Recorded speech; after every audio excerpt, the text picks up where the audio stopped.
Thank you and welcome to the show this morning. The topic this morning is the challenges of free offenders, challenges of ex-offenders, re-entering the free world. And of course we have here to talk about some of the problems that individuals who have been incarcerated face once they are paroled for whatever reason, having an opportunity to come back into society, is Reverend Pastor Kevin Walker.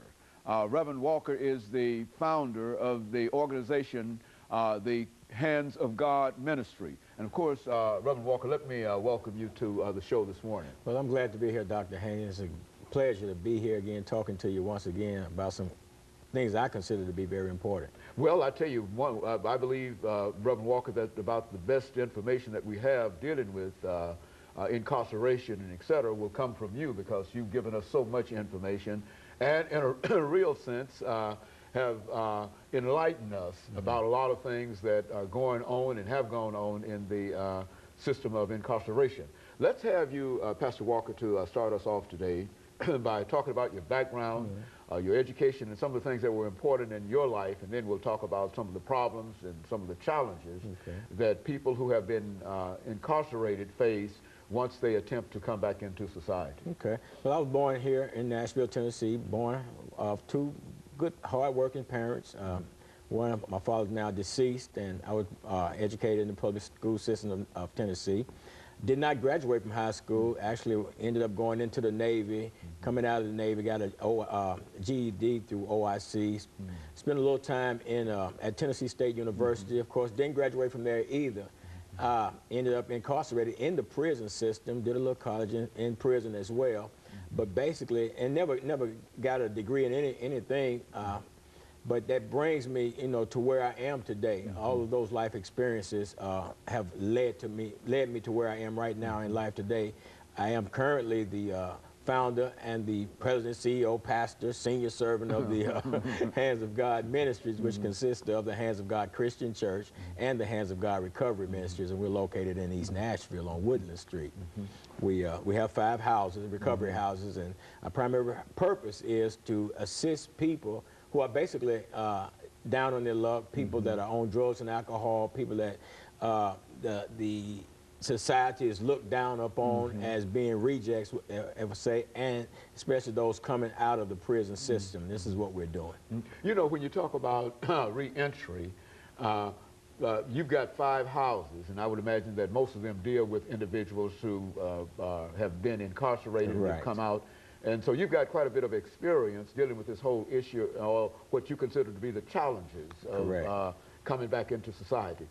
If you had, excuse me, to explain to our audience this morning some of these challenges, what would you say would probably be the greatest challenge that individuals who've been incarcerated have to face? The biggest issue that I'm dealing with right now with people coming out of the system would be the fact that they're coming out without any kind of identification.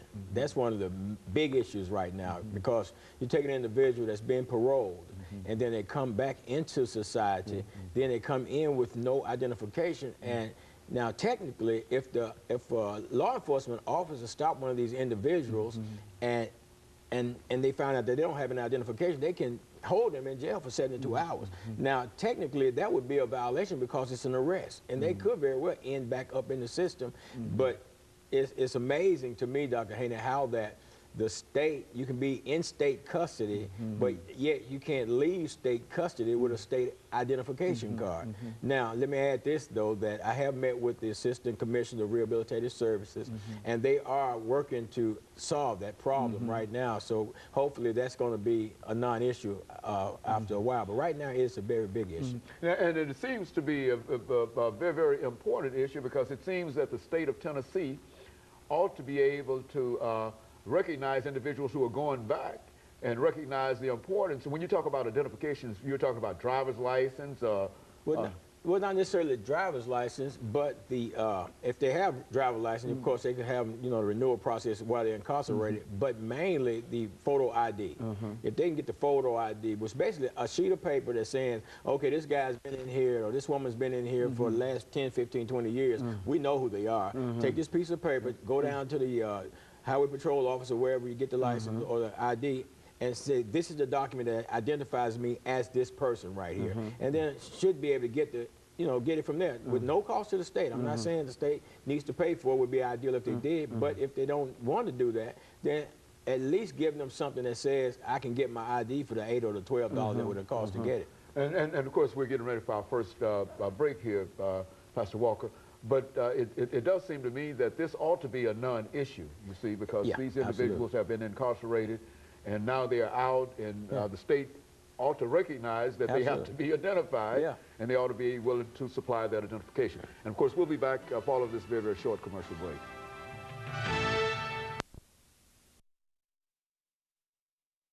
The issue